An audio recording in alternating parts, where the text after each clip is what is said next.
स्वाहा।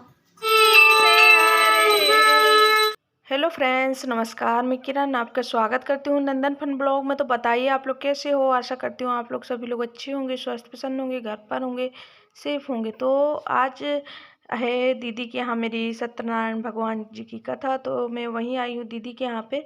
दीदी काफ़ी दिनों से सोच रही हैं, तो मतलब 2 ही दिन पहले ऐसा विचार बना, मतलब उन्होंने वो किया कि हो जाती है इन दिनों में कथा के नहीं, तो बोले हाँ हो जाएगी। तो दीदी बोली कथा करवा लेती हूँ। अभी दीदी छुट्टी पर है क्योंकि भैया के पेपर चल रहे हैं ना, तो बोर्ड एग्ज़ाम है दीदी के बेटे के, तो वो छुट्टी लिए हैं, तो इसलिए उन्होंने कहा कथा भी हो जानी चाहिए। काफ़ी दिनों से सोच रही थी, तो उन्हीं के यहाँ आई हूँ। तो अभी सुबह का टाइम है, अभी 10 बज रहे होंगे लगभग, क्योंकि जल्दी शुरू कर दी थी और प्रसाद वगैरह बना लिया था। दीदी ने कहा पहले कथा हो जाए सबसे पहले। तो कम ही लोग हैं, मेरी बड़ी दीदी के यहाँ से भी नहीं आ पाए थे क्योंकि बहुत जल्दी शुरू कर दी थी, मैं आ गई थी। और ये भी था ना कि खाना भी सबका यहीं था, तो घर में इतना ज़्यादा काम नहीं था, चाय पी के आ जाओ सभी लोग। तो लेकिन बड़ी दीदी नहीं आ पाई थी, हम लोग तो आ गए थे। हम लोग कॉलोनी में, मतलब एक ही कॉलोनी में रहते हैं, तो यहाँ पे बस सत्यनारायण भगवान जी की कथा हो रही है, थोड़ा आप लोग भी सुन लीजिए। बड़े आए वे राजा के समीप आकर बोले कि हे प्रभु, हम 2 चोरों को पकड़ कर लाए हैं, आप देखकर आज्ञा कीजिए। राजा की आज्ञा से उन दोनों को शीघ्र ही बांधकर बिना विचार किए बड़े भारी जेल खाने में डाल दिया। सत्यनारायण ने माया से उनकी बातों को किसी ने भी नहीं सुना और चंद्रकेतु राजा ने उनका धन छीन लिया। उस सांप से उनके घर में स्त्री भी बहुत दुखी हुई और घर में जो कुछ धन था उसको चोर ले गए। शरीर में पीड़ा, मन में चिंता, भूखी प्यासी अति दुखी अन्न की चिंता करते हुए घर घर घूमने लगी। कलावती कन्या भी इसी तरह दिन भर घूमने लगी। एक दिन कलावती कन्या महाभोगी किसी ब्राह्मण के घर में गई। वहां जाकर सत्यनारायण का व्रत देखा। वहां बैठकर कथा सुनकर प्रार्थना करती हुई प्रसाद प्राप्त कर रात्रि को घर में गई। घर जाने पर माता प्रिया कलावती कन्या से बोली कि पुत्री, रात में कहाँ रही तेरे। और दीदी ने नया शंख भी लिया था, मतलब मथुरा वृंदावन गई थी घूमने, और अन्नपूर्णा जी की, मतलब अन्नपूर्णा देवी माता की वो भी थी, नई मूर्ति भी ली थी।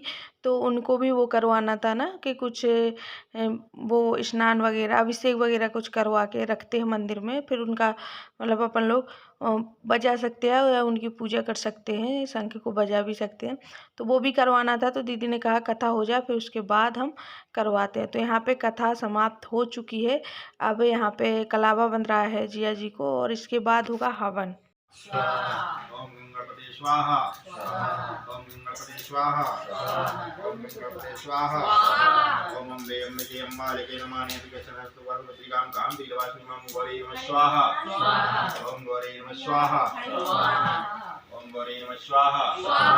ओम सूर्याय नमः स्वाहा। चंद्राय नमः स्वाहा। ओमाय नमः स्वाहा। बुधाय नमः स्वाहा। गुरुवे नमः स्वाहा। शुक्राय नमः स्वाहा। मिश्राय नमः स्वाहा। राहे नमः स्वाहा। केतवे नमः। तो यहाँ पे दीदी के दोनों बेटे और दीदी जीजा जी चारों लोग हवन कर रहे हैं। और कथा में तो मतलब बैठे थे, दीदी और जीजा जी दोनों लोग ही बैठे थे। और उन्होंने कहा हवन जिसको करना हो तो आ जाओ। तो दोनों बेटों को भी बिठा लिया है हवन करने के लिए। मेरी इन दीदी के दोनों बेटा भर है, बेटी नहीं है। तो जो दूसरी दीदी बैठी हैं, पीछे बैठी हैं मेरे बगल में, वो दीदी आई हैं मेरे यहाँ पे, तो क्योंकि उनकी बेटी के एग्ज़ाम है। और पूर्ण आहुति हम सभी लोग डालेंगे एक साथ। पूर्ण आहुति में तो सब लोग शामिल हो जाते हैं, तो कहा पूर्ण आहुति इकट्ठा डाल लेंगे हम लोग, क्योंकि हम लोगों ने पोहा खा लिया था, क्योंकि कहा खाना लेट हो जाएगा, हम लोगों को तो पूजा में बैठना नहीं है। तो पोहा वगैरह हम लोगों ने नाश्ता कर लिया था। और इस टाइम अभिनंदन गया है स्कूल, क्योंकि जीजा जी को वो ज़्यादा वो करता है, मतलब परेशान। तो कहा जीजा जी उसमें बैठेंगे पूजा में, तो वो परेशान करेगा, तो इसलिए उसको स्कूल भेज दिया है। तो वो अभी 1 बजे तक आएगा। स्वाहा स्वाहा स्वाहा स्वाहा स्वाहा स्वाहा स्वाहा स्वाहा स्वाहा स्वाहा स्वाहा स्वाहा स्वाहा स्वाहा। और ले लो पूजा गुण सत्य तो गुण गुण स्वाहा स्वाहा। ओम प्राणाय स्वाहा पानाय स्वाहा व्यानाय स्वाहा ध्यानाय स्वाहा उदानाय स्वाहा समानाय स्वाहा मध्य मध्य आचमनीयं जलम समर्पयामि पूर्णार्थे आचमनीयं जलम समर्पयामि। तो यहाँ पे हम लोगों ने पूर्ण आहुति सभी लोगों ने दी और अब होगी आरती। तो ऐसा भी है ना कि थोड़ा घर में पूजा पाठ होती रहे तो नेगेटिविटी दूर रहती है। इस हवन के धुएं से घर में फैल जाए तो कहते हैं पॉजिटिविटी आ जाती है और नेगेटिविटी दूर हो जाती है। तो चलिए अब अपन मतलब थोड़ा आरती सुन लीजिए। भगवान जी की आरती हो रही है।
तो यहाँ पे सभी लोगों ने आरती की और यहाँ पे दीदी के मतलब दीदी जीजा जी और जीजा जी के दोनों बेटे और मेरी दीदी आई हैं, वो उनका बेटा था।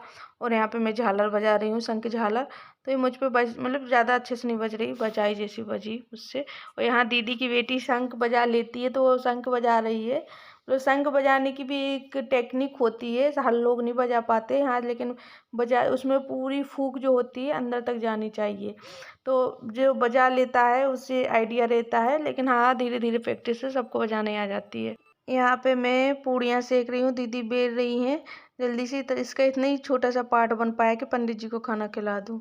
और अब सीधा शाम का टाइम है जब हम लोग जा रहे हैं वापस। टाइम कितना हो गया है? टाइम हो गया है 7:15 हो गया है। हम लोग 10 बजे के आए हैं सुबह के और रात के बज रहे हैं 8:15। तो अब हम लोग जा रहे हैं घर। खाना पीना खा लिया दोनों टाइम का। यहाँ पे ये भगवान जी है, अभी इनको कल सुबह इनके जगह पे रखा जाएगा, आज ऐसे ही रहेंगे। और ये हमारे जीजा जी है और ये हमारी दीदी, क्योंकि आज हमारा दूध यही लिया गया था, घर पर कोई नहीं था तो ये लेके जा रहे हैं हम लोग। सुबह चाय काय की बनेगी नहीं तो, है ना। और तो हम लोग रात हो चुकी है, देखिए मैं दिखा रही हूँ कि रात के 8:15 बज चुके हैं। तो फ्रेंड्स आप लोग बताइएगा आप लोगों को ये वीडियो कैसा लगा। यदि वीडियो अच्छा लगा हो तो वीडियो को लाइक करिए, शेयर करिए और चैनल को मतलब चैनल पर पहली बार आए हो तो चैनल को सब्सक्राइब जरूर करिए। तो मिलती हूँ फ्रेंड्स एक नई वीडियो के साथ, तब तक के